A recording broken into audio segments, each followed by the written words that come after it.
माझं नाव दिशा. आजची ही गोष्ट मी तुम्हाला सांगणार आहे जी खूप जास्त इंटरेस्टिंग अशी आहे. कारण माझ्या भूतकाळामध्ये घडलेल्या गोष्टी मी या तुम्हाला सांगणार आहे या गोष्टीमध्ये. आता जरी मी माझ्या प्रेझेंट लाईफमध्ये जगत असले, पण जेव्हा कधी मला माझा भूतकाळ आठवतो तेव्हा माझ्या चेहऱ्यावरचा आनंद काहीतरी वेगळंच सांगून जायचा. मी कधी कधी त्याच गोष्टींमध्ये खूप जास्त रमून जात होते. मला ते क्षण परत जगता तर येत नाहीत, पण त्या आठवणी अजूनही माझ्यामध्ये जिवंत आहेत. कधी कधी वाटतं, जर खरंच आपल्याकडे टाइम मशीन असती तर आपण काय काय केलं असतं. मला सांगा, जर तसं खरंच असतं तर तुम्ही काय केलं असतं? कमेंटमध्ये नक्की सांगा मला. असो, आपण आपल्या गोष्टीमध्ये पुढे चालूया. पण ठीक आहे, टाइम मशीनचं राहू द्यावं बाजूला. मी तुम्हाला माझ्यासोबत घडलेला एक किस्सा सांगते. खूप इंटरेस्टिंग असा आहे, कारण आठवणी सुद्धा खूप गोड असतात. आता माझं वय जवळपास 50-55 असेल. मी वयस्कर झाली आहे, पण तरी सुद्धा माझ्यामधला बालिशपणा मात्र कमी झालेला नाहीये. आणि हाच बालिशपणा त्याला खूप आवडायचा. आता तुम्ही म्हणाल, तो म्हणजे कोण? तर तो होता माझा जिवलग मित्र. आजच्या भाषेत सांगायचं झालं तर थोडक्यात माझा बॉयफ्रेंड. होय, माझा बॉयफ्रेंड होता. पण माझं लग्न काही त्याच्यासोबत झालं नाही, दुसऱ्या कोणासोबत तरी झालं. आणि लग्नानंतर मी त्याच्यासोबत काय केलं हे सांगायचं आहे मला तुम्हाला. फारच मज्जा आली होती. तर या गोष्टीला जवळपास 40 वर्ष होऊन गेली, कारण माझं वय आत्ताच 50-55 आहे. असू द्या. त्याचं नाव मोहित होतं. दिसायला खूपच सुंदर आणि देखणा होता. अगदी उंच, गोरापान, भरदार शरीर आणि घारोळे असे डोळे. कोणतीही मुलगी जर बघितली तर लगेच त्याच्या मागे लागायची. पण तो फक्त माझ्यावरच फिदा होता. आणि कॉलेजमध्ये हे सगळ्यांनाच माहित होतं की आमचं एकमेकांवर किती जास्त प्रेम होतं. सगळे आम्हाला मोहितची दिशा, दिशाचा मोहित आला असं या नावाने असं भरपूर काहीतरी चिडवायचे.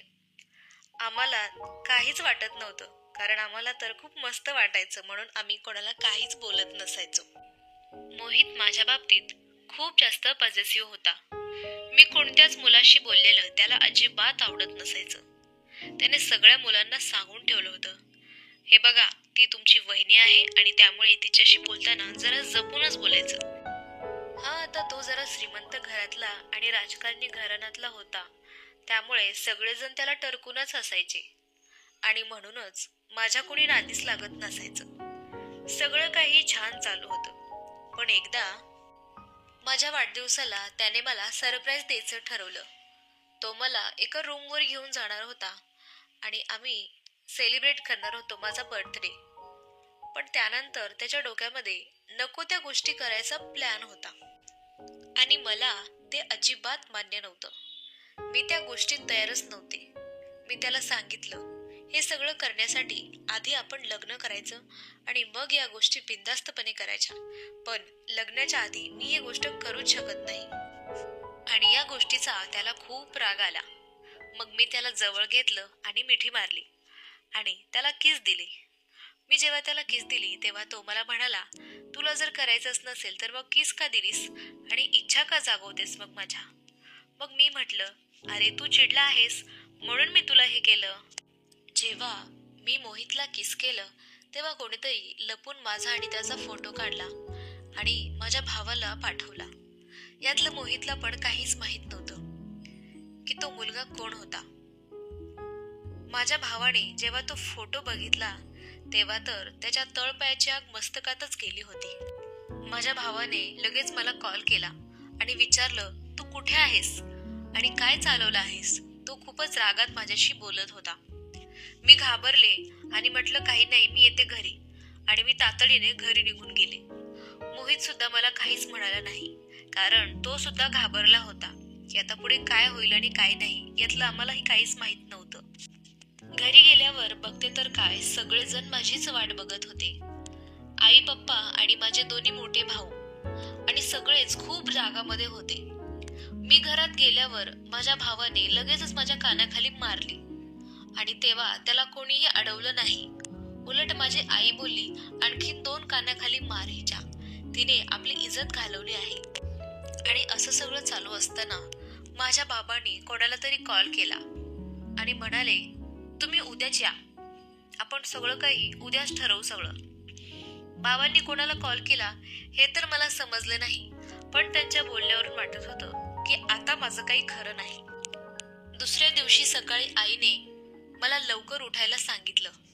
रात्री तर मी उपाशीच झोपले होते जेवण न करता, कारण मला जेवायलाच दिलं नव्हतं.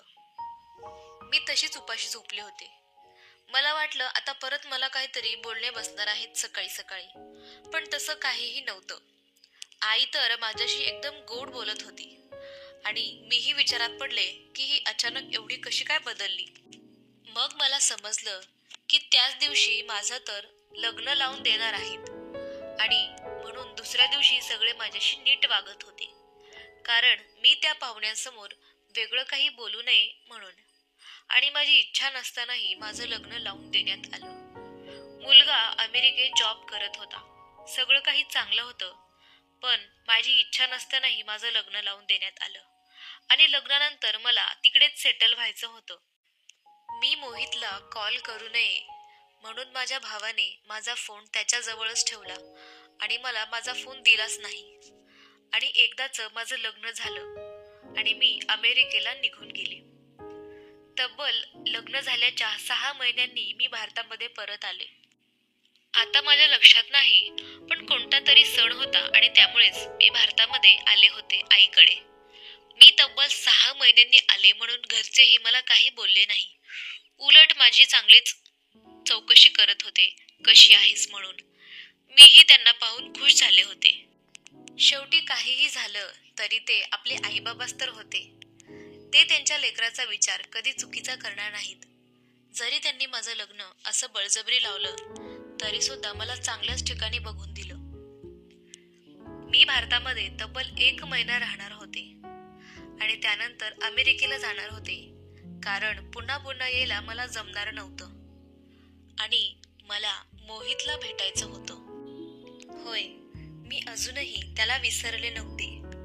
लग्न जरी माझं दुसऱ्या कोणासोबत झालं तरीही माझ्या मनामध्ये मात्र हा मोहितच होता. मी खूप प्रयत्न केला त्याला विसरण्याचा, पण मला ते जमलंच नाही आणि म्हणूनच मी ठरवलं एकदा तरी त्याला भेटायचं आणि तेही शेवटचं. मी माझ्या एका मैत्रिणीकडून त्याचा नंबर मिळवला आणि त्याला कॉल केला. माझा आवाज ऐकल्याबरोबर तो रडायला लागला. तो काहीच बोलला नाही. त्याने मला ओळखलं होतं. अगदी लहान मुलासारखं रडत होता तो आणि त्याच्यामुळे मी सुद्धा इमोशनल झाले. मलाही रडू येऊ लागलं. मग मीच म्हटलं, अरे आता रडतच बसशील का पुढेही काही बोलशील? मला भेटायचं आहे तुला, काहीतरी बोल. आणि आमचं भेटायचं ठरलं फायनली. मी त्याला खुश करण्याचं ठरवलं होतं, कारण त्याला जी गोष्ट माझ्याकडून हवी होती तेव्हा मी त्याला दिली नाही आणि आज मी त्याला ते देणार होते. नंतर त्याची माझी भेट होईल का नाही हे मला सुद्धा माहित नाही, पण त्याची इच्छा आणि माझी सुद्धा इच्छा मला आज पूर्ण करायचीच होती आणि त्यामुळेच मी त्याला भेटायला गेले होते. मला भेटल्याबरोबर त्याने मला खूप जोरात घट्ट मिठी मारली. जवळपास अर्धा तास त्याने मला धरून ठेवलं होतं, सोडलंच नाही आणि मला म्हणाला, किती दिवसांनी भेटलीस ग, किती आठवण आली मला तुझी. मी खूप एकटा पडलो होतो. मला तुझी खूप भेटायची इच्छा झाली होती, पण मला तुझ्याबद्दल काहीच माहित नव्हतं. मला तुझ्या मैत्रिणीकडून कळालं की तुझं लग्न झालंय आणि तुला अमेरिकेमध्ये दिलंय म्हणून. मग मीही म्हटलं, होय खरंय, माझं लग्न झालंय आणि आता मी दुसऱ्या कोणाची तरी झाली आहे. पण काय करू मोहित, माझ्या मनातून तू जातच नाहीयेस रे, म्हणून तुला शेवटचंच भेटायला आले रे मी. असं म्हटल्यावर त्याच्या डोळ्यातच पाणी आलं आणि परत त्याने मला घट्ट धरून ठेवलं. मग मीच म्हटलं त्याला, चल आपण रूमवर जाऊया. माझी एकदा इच्छा आहे, मला तुझ्यासोबत त्या सगळ्या गोष्टी करायच्या आहेत ज्या तुला माझ्यासोबत करायच्या होत्या तेव्हा मी नकार दिला होता. तेव्हा तो मला स्वतःहून म्हणाला नाही. नाही म्हणाला. होय, कारण त्याने विचार खूप बदलले होते. तो मला म्हणाला, आता तू दुसऱ्या कोणाची तरी आहेस, आणि मी तुला असा स्पर्श करणे खूप चुकीचे आहे. आणि आमचं हे प्रेम शेवटपर्यंत असंच पवित्र राहिलं. त्यामध्ये कोणत्याच गोष्टीचा समावेश झालेला नाही. त्या दिवशी आम्ही फक्त हॉटेलमध्ये जेवण केलं आणि त्यानंतर तो तिथून निघून गेला. आणि तो गेला तो परत कधीच मला भेटला नाही. आणि आजही मला माहित नाही तो कुठे आहे.